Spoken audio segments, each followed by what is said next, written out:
जय श्री राम। हर हर महादेव। जय माता की जय भवानी। इसमें हम आपको बताएंगे नगरकोट से माता जी का मूर्ति रूप में आना। जिस समय विधर्मी शासकों ने से हिंदुस्तान में मूर्ति तोड़ना तथा मंदिर लूटना चालू किया, उस समय माता की यह मूर्ति नगरकोट के एक मंदिर में थी तथा एक योगीराज बड़ी श्रद्धा के साथ माता की पूजा करते थे। लेकिन जब उन योगीराज को आशंका हुई कि विधर्मी लोग द्वारा मूर्ति तोड़ी जा सकती है, तो उन्हें बड़ी चिंता हुई कि कहीं मेरा माता की मूर्ति को नहीं तोड़ा देवे। इस बीच में योगी राज बड़े दुखी रहने लगे।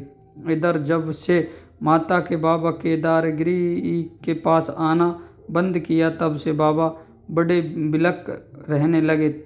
अब वे हर क्षण हर पल चिंता में ही बीतने लगे। अंत में माता जी ने बाबा को सुपन दिया कि हे भक्त, मैं अब मूर्ति रूप में ही तेरे पास आने वाली हूँ। तू अपनी चिंता दूर कर, कुछ ही समय में मैं तेरे यहाँ आऊँगी। तो मुझे पहचान लेना तथा जहाँ मैं अचल होकर रुक जाऊँ वहीं मेरी स्थापना कर देना। उधर नगरकोट में माता ने उन योगी बाबा को भी स्वप्न दिया कि हे योगी भक्त, तुम मेरी मूर्ति को यहाँ से पूर्वी राजस्थान के मुकुंद दास खींची के राज्य में ले चलो और वहाँ मुझे राजा को संभाल जाओ। इस तरह तुम्हारी आशंका दूर हो जाएगी। सुबह होते ही योगी बाबा ने सुपन की बातों को ध्यान में रखते हुए माता जी के श्री विग्रह को छिपाकर अपने बैल पर रख लिया और दिन छिपते वहां से चल दिए। कई दिन की यात्रा के बाद वे उस स्थान पर आ पहुंचे जहां बाबा केदारगिरी की गुफा थी। सिंह, हिंसक वन्यजीवों की डरावनी आवाज़ से चलती हवा वातावरण को भी भयवान बना देती थी। ऐसे में योगी राज अपने बैल को हाँकते हुए चले जा रहे थे। माता जी का भरोसा किए इस भयंकर जंगल में वे भी निडर थे तथा तमन्ना यक्त पूर्वक जंगल में पर्वतों व नालों को पार करते हुए आगे गंतव्य की ओर बढ़ रहे थे। चलते चलते संध्या का समय आ पहुंचा। अंधेरी रात, हिंसक जीवों का डर, अब तो उनका बैल भी थक गया था। अंधकार के कारण आगे बढ़ना कठिन ही नहीं असंभव होता जा रहा था।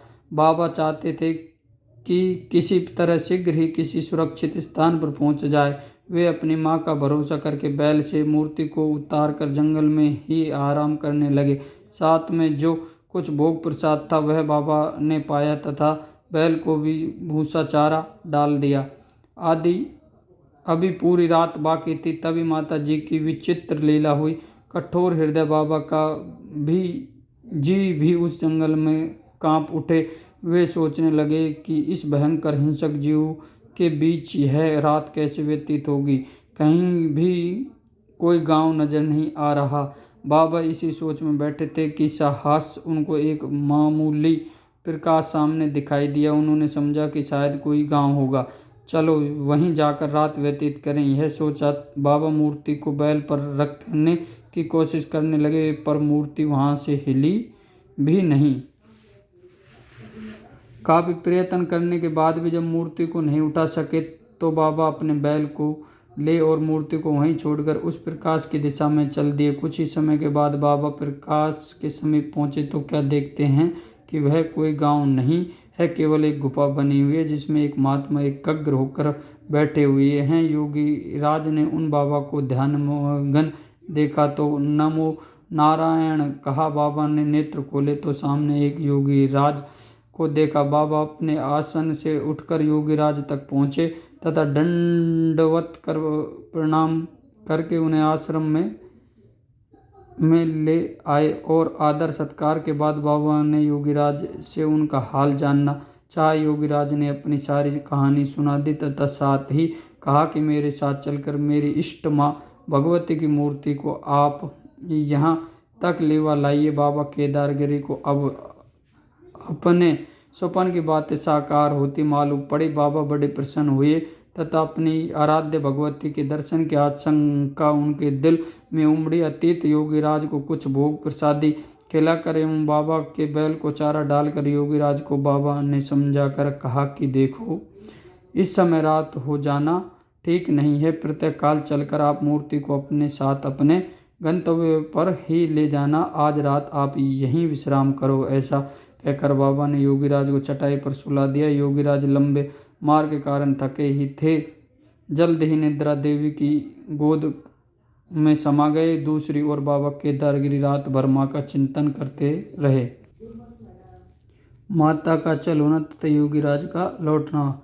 रात भर बाबा केदारगिरी माता की मूर्ति के विषय में सोचते रहे कि यह मूर्ति किस तरह यहीं रहनी चाहिए, क्योंकि योगीराज ने मूर्ति के बारे में कहा था कि मैं मूर्ति को राजा मुकुंद दास खींची के सुपुत्र करने जा रहा हूँ। यह सुन उन्हें निराशा हो गई, लेकिन माता के प्रभाव को स्मरण करके तथा भावी बलवान है जो माँ को स्वीकार है वही होगा विचार कर मन में संतोष किया। इस तरह सोचते हुए प्रातःकाल हुआ। पक्षियों की फड़फड़ाहट तथा काल कलरव के साथ योगीराज भी निद्रा भंग हुई। पूर्व दिशा में सूर्यदेव अपनी आभासमी किरणों से रात्रि के अंधकार को विदीर्ण कर अपने आगमन की सूचना देने लगे। योगीराज एवं बाबा केदारगिरी दोनों ने अपने दो प्रातःकालीन नित्य कर्म किए। अब सूर्य उदय अपने तेजस्वी बल रूप के साथ उदित हुआ। चेहरे वहाँ अपने दो पशुओं को लेकर चराने जंगल की ओर जा चल दिए। कुछ ही समय में समीप के ग्रामीण ग्वाला बाबा के दर्शनार्थ कुटी पर आ पहुँचे। बाबा ने उन्हें मूर्ति तथा योगीराज के बारे में जानकारी दी तथा उस मूर्ति को खींची राजा के इस चंबल पार तक पहुंचाने में सहायता देने को कहा। बाबा का उद्देश्य पाते ही एक ग्वाला गांव लोहर में पहुंचा तथा बाबा का संदेश सब भक्तजनों को सुनाया। बाबा के आदेशानुसार गांव से कुछ युवक गांव के मुखिया के साथ जो एक वृद्धजन के थे बाबा की कुटिया पर आ गए। बाबा अपने भक्तजनों के साथ योगीराज को लेकर नदी के किनारे त्रिकुट पर्वत पर जहाँ मूर्ति रखी हुई थी वहाँ पहुँचे। सबने मूर्ति के दर्शन किए और फिर योगीराज से कहे अनुसार मूर्ति को उठाकर बैल की पीठ पर लादने लगे, किंतु वे मूर्ति उठ नहीं सके। छोटी सी उस मूर्ति को जब दो व्यक्ति तिले भर ना उठा सके तो 4-5 व्यक्ति मिलकर उठाने लगे, पर मूर्ति वहाँ से हिली भी नहीं। सबको बड़ा आश्चर्य हुआ। जब 20-25 व्यक्ति भी मिलकर उसे ना उठा पाए तो सब हैरान में कर बैठ गए। वे सब विचारने लगे कि अब मूर्ति को बैल पर किस तरह रखा जाए। जब कोई व्यक्ति नहीं सूझी तो बाबा केदारगिरी ने अपने मन के भाव योगीराज को प्रकट किए। बाबा केदारगिरी बोले, योगीराज, यह मेरी भी आराध्य माँ भगवती है।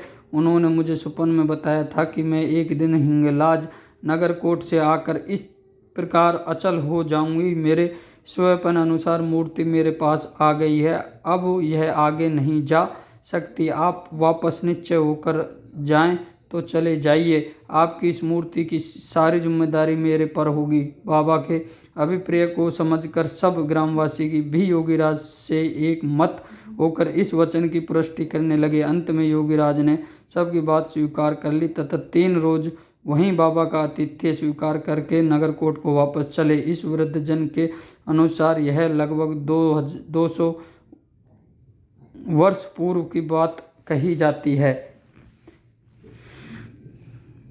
माता कैला देवी की मूर्ति की प्रतिष्ठा। योगीराज के चले जाने के बाद बाबा ने पास के ग्रामीण जानों को एकत्रित किया। लोहरपीड़पुर के पटेल बहोरीपुरा का भक्त बहरोरा पटेल एवं राजपूत मुखिया जिन्हें भूमिया के नाम से जाना जाता था उपस्थित हुए। आज बाबा ने मूर्ति प्रतिष्ठा के बारे में सबकी राय ली और फिर पंडितों से मुहूर्त निकाल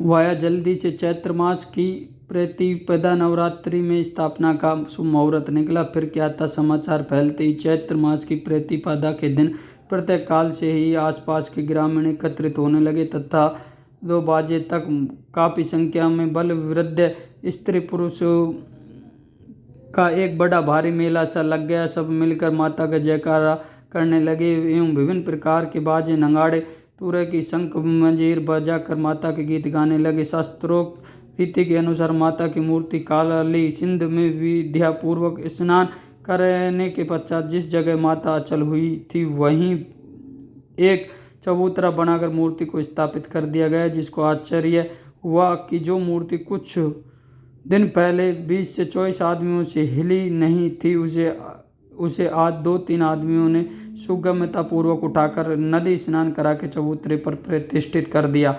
अब तो नित्य प्रति कैला माता की सेवा पूजा विधि पूर्वक बाबा केदारगिरी नियम अनुसार करने लगे।